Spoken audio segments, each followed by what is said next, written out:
आज के छोटे से वीडियो में बात करने वाले हैं एक बहुत ही इंपॉर्टेंट टॉपिक के बारे में। आपको बताएंगे कि बेयरिंग्स क्या होते हैं।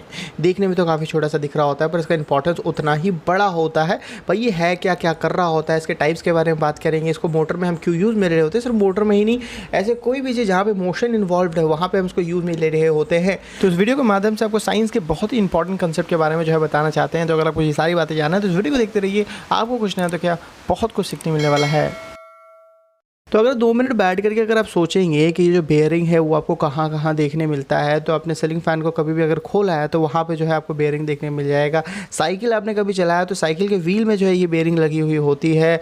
अगर आप मोटर की बात करें या जनरेटर की बात करें वहाँ पर जो है आपको बेयरिंग देखने मिल जाएगा। यानी कि किसी भी रोटेटिंग शाफ्ट में, चाहे वो शाफ्ट व्हील की हो या गियर की है या टरबाइन की है या रोटर का है, वहाँ पर जो है आपको बेयरिंग देखने मिल जाएगा। तो ये बेयरिंग कर क्या रहा होता है और इतना जगह हम इसको क्यों यूज़ में ले रहे होते हैं और की इंपॉर्टेंस क्या है। तो ये जो बेयरिंग है ना, आपके रोटेटिंग शाफ्ट को सपोर्ट कर रहा होता है कि भाई तुम जहां पे रोटेट कर रहे हो तुम ठीक तरीके से रोटेट करते रहो, अपना पोजीशन को चेंज ना करो। तो ये सपोर्ट करने वाला जो काम है ये हमारा बेयरिंग कर रहा होता है। अगर ये बेयरिंग आप निकाल देते हैं तो आपका जो रोटर है, आपका जो शाफ्ट है, आपका जो टरबाइन है, जो गियर है, व्हील है, वो आपका ठीक तरीके से रोटेट ही नहीं कर पाएगा। और सबसे इंपॉर्टेंट बात कि ये जो बेयरिंग है वो हमारे रोटेटिंग शाफ्ट और सपोर्टिंग स्ट्रक्चर के बीच में जो फ्रिक्शन है उसको रिड्यूस कर रहा होता है ताकि हमारा जो रोटेशन हो वो बहुत ही स्मूथ हो। अब देखिए ये जो फ्रिक्शन है ना वो बहुत ही ज़्यादा इंपॉर्टेंट है, उसकी इंपॉर्टेंस आप समझने की कोशिश कीजिए।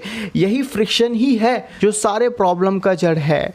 ये फ्रिक्शन ही है जिसके वजह से जो है ट्रेन के अंदर इतने पावरफुल मोटर हम यूज़ में ले रहे होते हैं ताकि इस फ्रिक्शन को ओवरकम कर सके, इससे लड़ सके और ट्रेन को ये आगे बढ़ा सके। ये जो कार में इतने पावरफुल इंजन हम यूज़ में ले रहे होते हैं इस फ्रिक्शन के ही वजह से, ताकि इस फ्रिक्शन से जो है वो लड़ सके, उसको ओवरकम कर सके और गाड़ी को जो है आगे बढ़ा पाए। तो क्या है ये फ्रिक्शन? जब दो सरफेस आपस में रगड़ रहे होते हैं उसके वजह से जो ऑपोजिशन होता है, रुकावट पैदा हो रहा होता है, उसी को ही हम फ्रिक्शन कह रहे होते हैं। एक बॉक्स है, एक डब्बा है, उसे एक बच्चा जो है धक्का देने की कोशिश कर रहा है, वो मूव नहीं हो रहा है, उसके पीछे का रीजन है फ्रिक्शन। और उसी बॉक्स को कोई बड़ा बच्चा आकर के धक्का देता है तो वो मूव हो जाता है। तो इसका मतलब क्या फ्रिक्शन नहीं है? नहीं, उस वक्त भी फ्रिक्शन है, पर उस बड़े बच्चे ने जो धक्का दिया था ना, जो फोर्स लगाया था ना, वो धक्का आपके फ्रिक्शन से ज्यादा था, इसी वजह से वो मूव हो गया था। और बड़े वाले बच्चे को और भारी हमने बॉक्स दे दिया तो उसे वो धक्का लगा रहा है पर वो मूव नहीं हो पा रहा है, उसके पीछे का रीजन है फ्रिक्शन। तो क्या ये फ्रिक्शन वेट है, वजन है? क्योंकि ये वजन बढ़ाते ही ये बच्चा उसको मूव नहीं कर पा रहा है? नहीं, ऐसी बात नहीं है। अगर आपने मैग्लेव ट्रेन वाली वीडियो आपने हमारी देखी है तो आपको पता होगा, वहां पे मैंने आपको बताया था कि ये जो मैग्लेव ट्रेन होता है इसको मैग्नेटिक रिपल्शन से, मैग्नेटिक फोर्स से हम इसको एयर में फ्लोट करवा देते हैं। ये हवा में तैर रहा होता है, फिर उसको हम चलाते हैं। अब चूंकि इसके बॉडी का कोई भी पार्ट जो है हमारे ग्राउंड के कांटेक्ट में नहीं है तो फ्रिक्शन हमारा जीरो हो जाता है, इसी वजह से ये बहुत ही ज़्यादा स्पीड में चल पाता है।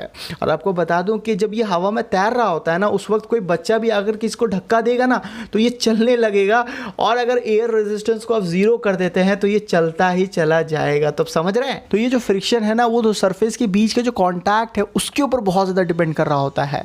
अगर ये कांटेक्ट को अब जीरो कर देंगे तो आपका फ्रिक्शन जीरो हो जाएगा, तो कोई बच्चा भी जो मैग्लेव ट्रेन को हाथ से धक्का देके चला सकता है। बट यही मैग्लेव ट्रेन अगर ज़मीन पर है, उसे चपका हुआ है, तो आप हाथी से भी खिंचवाएंगे ना तो चलना तो दूर की बात, ये हिलेगा भी नहीं।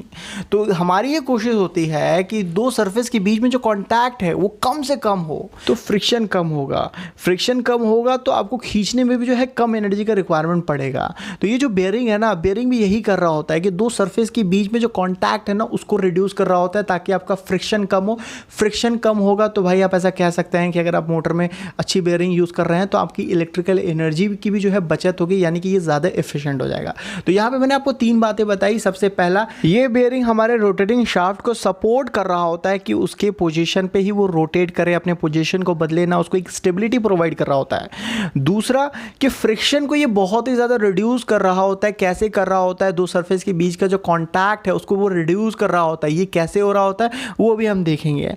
अब ऐसा करने से हमारा तीसरा हम क्या बात किए कि ये जो है पावर को भी सेव कर रहा होता है, इलेक्ट्रिसिटी की भी बचत हो रही होती, साथ ही साथ आपकी रोटेशन भी जो है काफ़ी स्मूथ हो जाती है। तो अगर आप किसी भी बेयरिंग को देखेंगे तो उसमें मेनली जो है 3-4 चीज़ आपको देखने मिलेगा।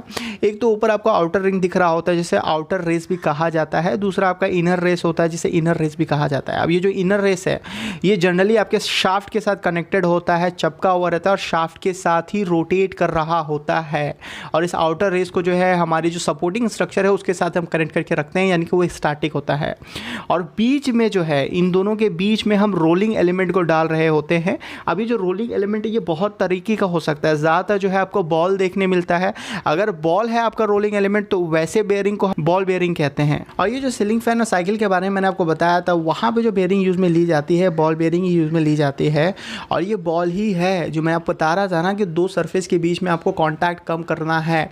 कॉन्टैक्ट आप कम करेंगे आपका फ्रिक्शन कम होगा, तो ये बॉल हमारा कॉन्टैक्ट कम करने में हेल्प कर रहा होता है। मान लीजिए कि अगर आपका ये बॉल हटा करके आप directly inner ring outer ring को आप जोड़ देते, राइट, कनेक्ट कर देते, तो उस वक्त भी आपका ये बेयरिंग कहलाता। और ऐसे बेयरिंग हमारे पास है भी, जैसे स्लाइडिंग कॉन्टैक्ट बेयरिंग हम कह रहे होते हैं, पर वहाँ पे ज़्यादा फ्रिक्शन आपको देखने मिलता है।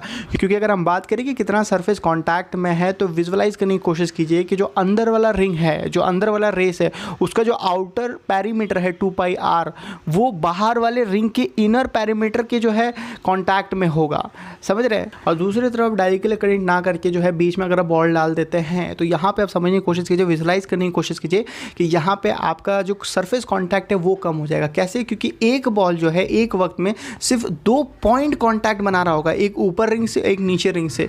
और यहाँ पे पॉइंट कॉन्टैक्ट बहुत ज़रूरी है। पहले आपका 2πr इंटू रिंग का जो मोटापा है उतना सरफेस कॉन्टैक्ट में था, पर अभी चूंकि हमने बॉल डाल दिया है तो यहाँ पे सिर्फ पॉइंट कॉन्टैक्ट हो रहा है, एक डॉट की तरह जो है कॉन्टैक्ट आपका है। तो कॉन्टैक्ट सरफेस आपका कम हुआ तो आपका जो है फ्रिक्शन बहुत ज़्यादा कम हो जाएगा। तो वैसे ही जो है जैसा कि मैंने आपको बताया कि बॉल एक रोलिंग एलिमेंट है, ऐसे बहुत सारे रोलिंग एलिमेंट हमारे पास होते हैं, जैसे कि स्पेरिकल रोलर होता है, सिलिंड्रिकल रोलर होता है, निडल रोलर होता है, टेपर रोलर होता है। और ये सारे डिफरेंट रोलिंग एलिमेंट को यूज़ करके हम डिफरेंट टाइप के बेयरिंग को बनाते हैं। और अगर हम बेयरिंग के टाइप के बारे में बात करें तो बहुत सारे प्रकार के आपको जो है टाइप देखने मिल जाएंगे। अगर बॉल बेयरिंग में भी जो है आपको single row, double row, deep groove, angular contact, self aligning, thrust ball bearing, बहुत प्रकार के आपको देखने मिल जाते हैं। तो बहुत डिटेल में ना जाते हुए आपको बेसिक क्लासिफिकेशन अगर रोलिंग एलिमेंट के बेसिस में दिया जाए तो पहले को जो है आप प्लेन बेयरिंग कह सकते हैं, जिसे मैंने आपको बताया था जनरस या स्लाइडिंग कॉन्टैक्ट बेयरिंग भी कहा जाता है। तो यहाँ पे आपका किसी प्रकार का रोलिंग एलिमेंट इसके अंदर नहीं होता, ये प्लेन आपका सरफेस होता है। दूसरा बॉल बेयरिंग, जिसके बारे में मैंने आपको बताया कि छोटे छोटे बॉल वहाँ पे हम यूज़ में ले सकते हैं। तीसरा जो है रोलर बेयरिंग है, यहाँ पे आप स्पेरिकल रोलर या सिलिंड्रिकल रोलर भी यूज़ में ले सकते हैं।